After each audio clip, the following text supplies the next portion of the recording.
Now at 6 a.m. on WKYT this morning, officials in Lafayette, Louisiana say 3 people are dead after a movie theater shooting, and it includes the gunman. We are tracking the latest out of Madison County after a motorcyclist was killed in an overnight crash. And first responders helping other first responders. We're in Johnson County as a special delivery arrives to help out flood victims there. Tracking, alerting, protecting. This is WKYT This Morning. Hello there, and top of the morning to you from the WKYT News team. Glad you're here on this Friday. I'm Bill Bryant. And I'm Rebecca Smith. Heading into the weekend on a good note. It's looking good, so maybe you'll be able to actually get out to the pool for once. At least it seems like summer. You know, Yeah. It's going to be hot and humid around these parts, and that's been missing some for a lot of the summer. Let's check in with meteorologist Micah Harris. Good morning. Good morning, guys. Yeah, you're exactly right. We're going to be seeing a lot of sunshine the next few days, and that means things are going to be heating up pretty rapidly. First alert, the Fender Live radar.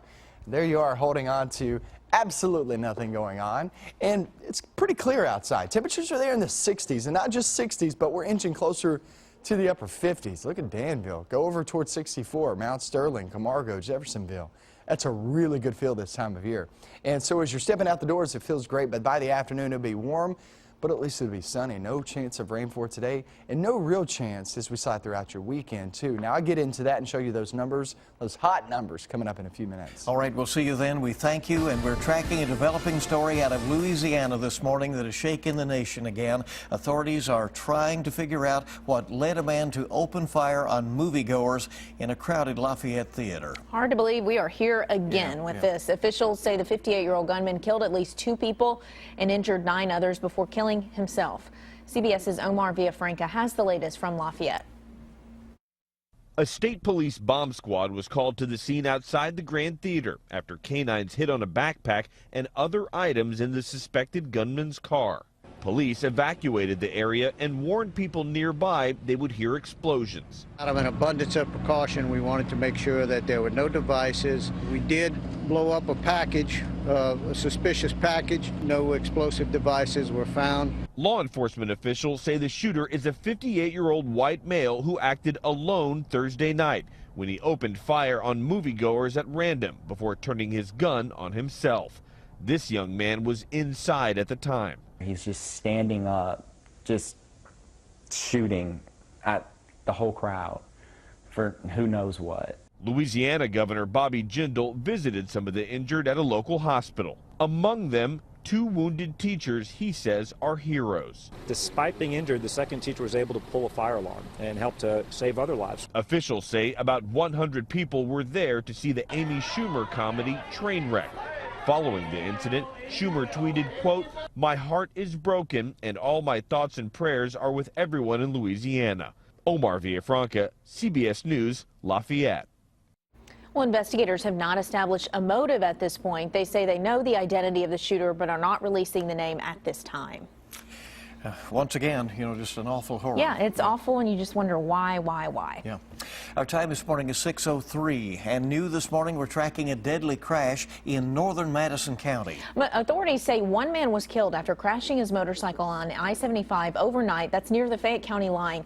WKYT's Mark Barber is joining us live now with the latest on the crash investigation. Good morning. Good morning, Rebecca. State police say that the man was thrown from his motorcycle and killed when he did not round the curve here on I-75 near mile 97.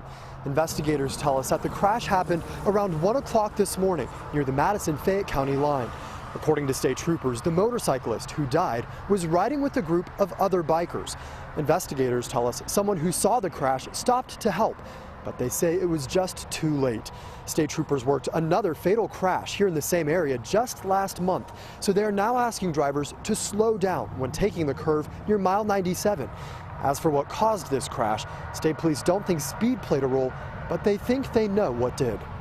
During the course of the collision investigation, it appears that he was wearing a helmet. At this time, it is believed that alcohol was a factor. Now, the coroner says they are still trying to find the man's family to tell them what happened. The coroner says once they have found his family, they will release the man's name. Live in Madison County, Mark Barber, WKYT. All right, thank you very much, Mark. First responders affected by the flooding in Johnson County last week have received some help from some of their own. Lexington police collected donations for first responders yesterday, and those donations arrived last night in Johnson County.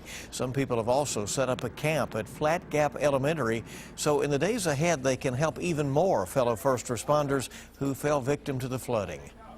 You know, they've been out working long hours and dealing with the job, dealing with their losses at home, and hopefully kind of take some of that stress and pressure off them. That's Sergeant Keaton, who is originally from Johnson County. He grew up in Flat Gap, the area hardest hit by the flooding, so he was able to tell people in Lexington a lot about it.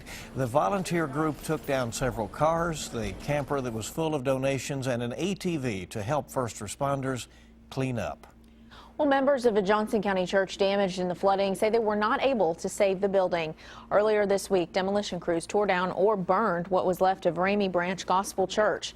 Longtime members say they hated to see the building go, but now they're focused on rebuilding, and they say that they're helping each other in the process.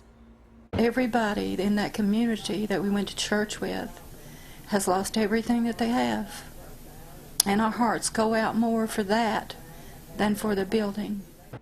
Last weekend, the church held services outdoors. For now, members say they'll be worshiping with another church until they get that new building. Well, a fire forced shoppers out of a central Kentucky Walmart, and investigators say it appears a teenager started it. The Walmart in Frankfort was shut down yesterday afternoon because of the fire. Frankfort police say a 13-year-old started it in the women's accessories section. They say employees were able to put out the fire before firefighters arrived, but a Walmart spokesperson says more than 120 people had to be evacuated. Shoppers called it frustrating. And I was down 2 cans of pork and beans. So I got a cab to come down here, and of course when I got here, the fire truck and everything. Well, the store has since reopened. Frankfort police say the 13-year-old could be charged with first-degree arson. Well, this morning, Richmond police have an alert about a computer scam. They say a man received a call from someone named Jerry who identified himself as a senior tech from Windows. The man says the caller told him his firewall and security protections had expired and he was vulnerable to hackers. He says the caller then convinced him to remotely access his computer, but the man says the caller then became angry and started deleting things off his computer after the man declined a firewall protection plan. Richmond police say this is the second report they received about this particular scam. Parts of Leestown Road in Lexington will be closed later today due to an ongoing widening project. The Leestown Road ramp to the outer loop of New Circle Road will be closed this weekend beginning at 8 p.m. Those closures are due to paving on New Circle Road. Now, a detour will be in place onto South Forbes Road to Old Frankfort Pike. We'll keep you updated on that traffic alert here on WKYT and on WKYT.com. Now, your zone-by-zone forecast with meteorologist Micah Harris and First Alert Defender. All looks well across the state of Kentucky. Nobody will have a chance of rain today. It looks really, really nice outside, especially this morning. We're at 66 in Corbin, 61 in Frankfort. Trying to finish off in the upper 50s for this time of year is pretty abnormal. So we will take it. Could you have a little fog here and there? Maybe some patchy fog in the valley areas, but other than that, I don't see it being a big issue. We're at 87 this afternoon. That's fairly warm, but that's still average for this time of year, and plenty of sunshine. You get a lot of sunshine all throughout the day. Only a few clouds here and there. Remember, no chance of rain. Heading off to the fairs later on this evening, or maybe just hanging out on the back patio. It'll be perfect weather. Overnight and into tomorrow morning, garage sales, yard sales, absolutely perfect. Starting off in the 60s. Yeah, to kick off your day with plenty of sunshine. Fair forecast if you're heading out later on this evening. Remember, Lewis County, a lot of fairs going on. Not only Lewis County, Mercer, Pulaski, Owen, Madison. Yeah, a lot going on today. Later on this evening, we'll be at 87 for an afternoon high. Toward the evening hours, once the sun tries to set, we'll be there in the lower 80s. But I say take off. Take the kids. Should be good. Saturday, we're at 89 degrees. It'll be warm, sunny, but at least it's dry. Once again, the next 2 days look really, really good. Weekend planning for the rest of the weekend. Well, the chances of rain will be there, especially Sunday. That's only about 20%. So you're talking about a pop-up shower or thunderstorm. That's it. So all in all, it's just about the heat the next few days than anything else. And that's what we need, really, Rebecca, is just to dry some things on out. Temperatures will be sitting there in the 90s. The next, or upper 80s, lower 90s, that is. So all in all, this is a good look for our forecast. This is what we need great. as we continue to slide throughout the next few days. It's a good looking forecast. We'll take it. I'll be putting the sprinkler on in the backyard and running through. That's what I do. Hey, call me, man. That's what you do when you don't have access to a pool or a lake. Yeah, it's the cheap way to go, all right? I'm with you on that. Just being real. I like it. I'm just telling you. Each morning we bring you weather and traffic together. Here's Officer Don now with a look at what's happening out on the roads. Hey, nothing major happening right now on the north side. Just had a look at the North Broadway, Newtown Pike. Decent shape there on the south side. Nicholasville Road, things are pretty quiet to kick things off this morning. On our ways map, you can see we're okay on Versailles Road from Woodford County. On Leestown Road, looking good. Later, of course, that work we were talking about, Leestown in the Circle. But for now, it looks like everything is open and good to go in that area. Of course, we'll keep you up to date throughout the morning. Now back to you in the studio. All right, and then your interesting plans to run through the sprinkler over the weekend. It's my fun. It's what I do on a Saturday. It's a way to cool off. All right, 6:11 here in a couple of seconds on WKYT This Morning, and we're delighted you're with us. We have a lot more news on the way. After the break, we're tracking the latest after a man was rushed to the hospital overnight after a shooting. And also on WKYT, fire crews are battling a fast-moving wildfire that has broken out in California. The longer you stay with us, the more you know on WKYT This Morning.